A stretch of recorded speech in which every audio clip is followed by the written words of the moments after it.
Sweden is not usually thought of as a superpower, but in the world of defense exports, it has consistently punched above its weight. The Saab JAS 39 Gripen fighter has been a symbol of this for decades, combining affordability with advanced systems and earning a place in the air forces of Hungary, the Czech Republic, South Africa, and Brazil. Now Sweden has found another flagship, the GlobalEye airborne early warning and control system. What makes this program remarkable is not only the technology itself, but how it is transforming Sweden into a leading supplier of strategic surveillance capability to NATO allies, European partners, and potentially markets far beyond Europe. At its core, GlobalEye is a marriage of proven and modern elements. The airframe is the Canadian Bombardier Global 6000 or 6500 business jet, a long-range, high-altitude platform with excellent endurance. Mounted on this platform is Saab's AWACS radar, an active, electronically scanned array capable of tracking aircraft, ships, and even ground targets simultaneously at great range. Combined with advanced mission systems, electronic support measures, and secure communications, GlobalEye is more than an airborne radar. It is a command node in the sky, able to integrate data from multiple domains and distribute it to fighters, ships, or ground forces in real time. Unlike older AWACS that were optimized purely for air threats, GlobalEye is designed from the start for the multi-domain battlefield where drones, cruise missiles, surface vessels, and mobile ground units must all be monitored at once.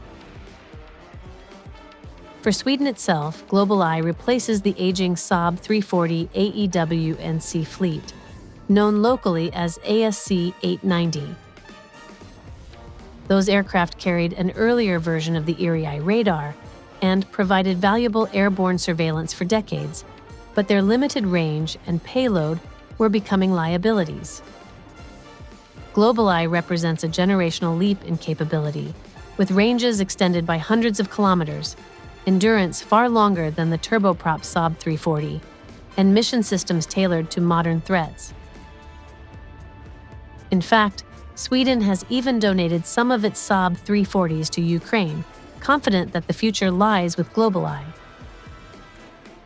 The technology is impressive, but the real story is Sweden's ability to sell this system abroad. France's decision to acquire GlobalEye was a watershed moment. For a country with one of Europe's largest defense industries, buying a Swedish airborne surveillance platform represents both recognition of Saab's technological edge and a political statement about European cooperation. France could have attempted to extend the service life of its E-3 Sentry fleet or sought a domestic solution, but instead it turned to Sweden. This was a victory not just for Saab, but for Sweden's political influence within Europe. It demonstrated that even large defense players will accept Swedish systems when they are cost-effective and technologically advanced. Denmark is also a strong candidate. Copenhagen has been considering GlobalEye as part of its effort to strengthen surveillance over Greenland, the Faroe Islands, and the increasingly contested Arctic routes. Denmark's strategic location straddling the entrance to the Baltic and the North Atlantic makes airborne early warning vital. If Denmark purchases GlobalEye, it would align with Sweden and Finland, creating a networked surveillance grid stretching across northern Europe.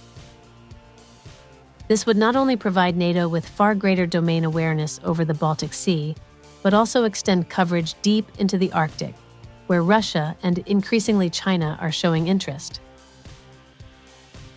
The Nordic countries together would essentially operate a shared airborne shield, each GlobalEye complementing the others. The Middle East has already shown demand. The United Arab Emirates was the first export customer, ordering several GlobalEye aircraft to complement its fleet of advanced fighters and surveillance assets. Other regions are watching closely. Southeast Asia, where maritime disputes and great power competition are intensifying, could find GlobalEye attractive. Indonesia and the Philippines, for example, both face surveillance challenges over vast archipelagos. A small fleet of GlobalEyes could provide them with domain awareness far beyond what ground radar or patrol aircraft alone could achieve. For countries unable to afford a full AWACS fleet like the American E3 or the Australian Wedgetail, GlobalEye offers a cheaper, more flexible alternative. Part of GlobalEye's appeal lies in its balance of cost and performance. A traditional AWACS platform based on a converted airliner is expensive to buy, costly to operate, and requires large support crews. GlobalEye, based on a business jet, is smaller, cheaper, and faster to deploy. Yet, its Iri ER radar provides detection ranges sufficient for most missions. It may not match the raw sensor power of a Wedgetail, but for countries needing 3 to 5 aircraft rather than 10 or more, it is a perfect fit. It also requires less infrastructure, making it attractive for smaller air forces. In this sense, Saab has repeated its Gripen formula.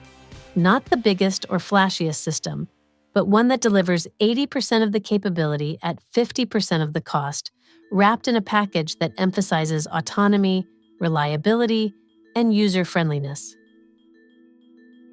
Of course, there are challenges. Saab depends on the Bombardier Global series as the airframe, which means reliance on Canadian supply chains. The market is also crowded, with Boeing aggressively marketing the Wedgetail and P-8 Poseidon, and with other AEW&C solutions from Israel and South Korea.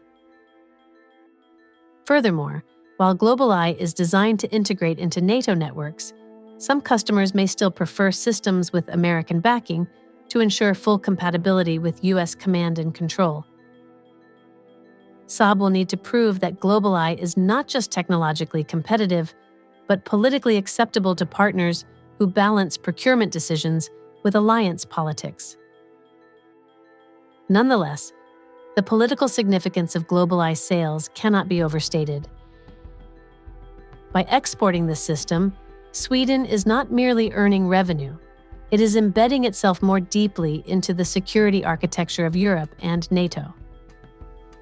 Each sale creates dependencies, training ties, and logistical networks that link the customer to Sweden.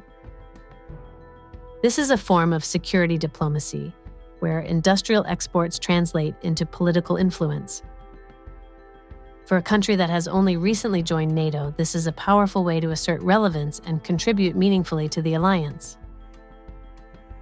Domestically, GlobalEye supports Saab's workforce and keeps Sweden's high-tech defense industry at the cutting edge. The aerospace and electronics expertise developed for GlobalEye feeds into other projects, from fighter upgrades to missile defense and electronic warfare. It ensures that Sweden remains not just a consumer of security, but a producer of it.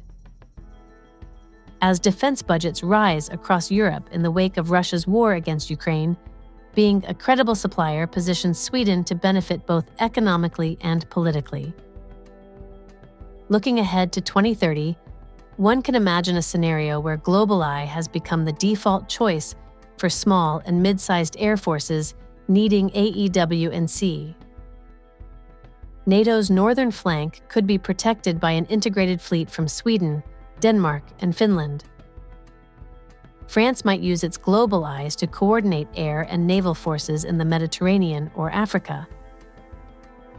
Middle Eastern operators will continue to rely on them to manage crowded skies and long coastlines. If Southeast Asia follows suit, Saab's system could become the global standard for second-tier surveillance aircraft, below the massive American AWACS, but above lightweight, tactical solutions.